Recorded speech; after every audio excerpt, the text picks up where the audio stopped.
شفاعة بكل حول من الأهوال المغتابين يا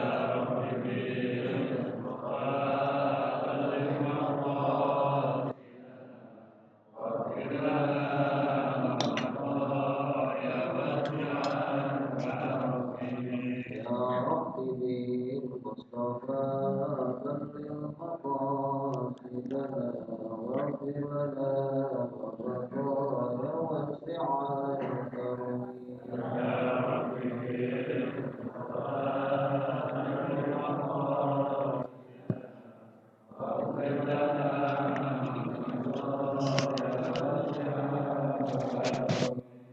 اللهم صل وسلم وبارك على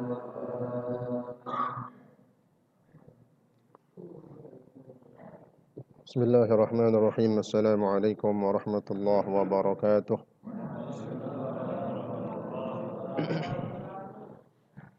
الفاتحة بنية الصحة والعافية والسلامة مع التوفيق والهداية، وأن الله يرزقنا علما نافعا وعملا متقبلا ورزقا واسعا حلالا كثيرا طيبا مباركا فيه، خصوصا لمؤلف هذا الكتاب وعلى ما نوى السلف الصالح وإلى حضرات النبي المصطفى رسول الله محمد صلى الله عليه وسلم. الفاتحة. أعوذ بالله من الشيطان الرجيم. بسم الله الرحمن الرحيم.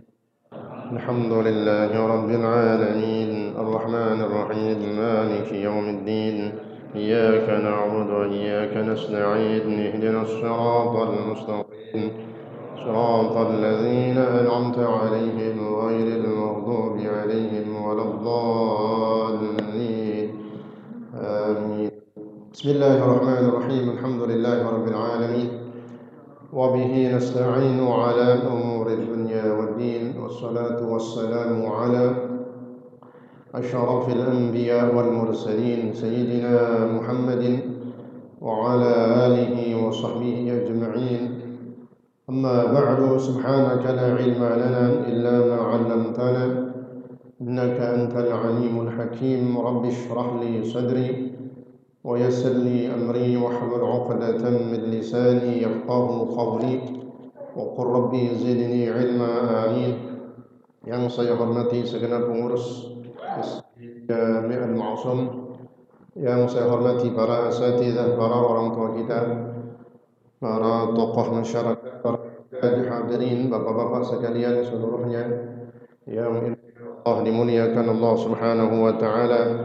Alhamdulillah wa syukurillah, pada malam hari ini, di malam Jumat Sayyidul Ayyam, tepatnya kita sudah berada dan memasuki di bulan Rajab, malam yang ke-17. Harinya tadi 16, maghrib tadi masuk, malamnya duluan, besok hari 17.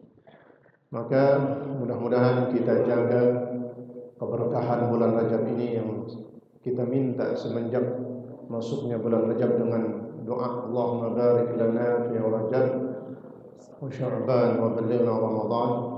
Kita jaga dengan istighfar kita dan taubat kita, sehingga terus tidak berhenti sampai di bulan Rajab saja, berlanjut sampai bulan Sya'ban. Kita terus beristighfar dan bertaubat kepada Allah Subhanahu wa taala, dan seterusnya sampai ajal kita. Maka pada malam hari ini kita baca bersama-sama Sayyidul Istighfar 3 kali, kemudian raditu billahi rabba wa Islam dinan Muhammadan 3 kali, lalu rabbi ufilli warhamni wa tub alayya 70 kali, supaya zikir kita bebas. Jadi kita tidak ada pikiran lagi. Selesai pulang dari sini sudah kita baca rabbi ufilli warhamni wa tub alayya, yang dianjurkan oleh Allah Subhanahu wa taala untuk kita baca pagi 70, sore 70. Pagi ba'da subuh, pokoknya pagi ya. Habis subuh kelupaan, seingatnya pagi jam 7 jam 8. Kalau maghrib bil asya'i maghrib ya. Dihitung dari asar, ba'da asar sampai kapanpun masih diberikan waktu untuk membaca daripada Rabbil Fili wal Hamdi wa Tub alayhi, dengan harapan sebagaimana firman Allah Subhanahu wa taala,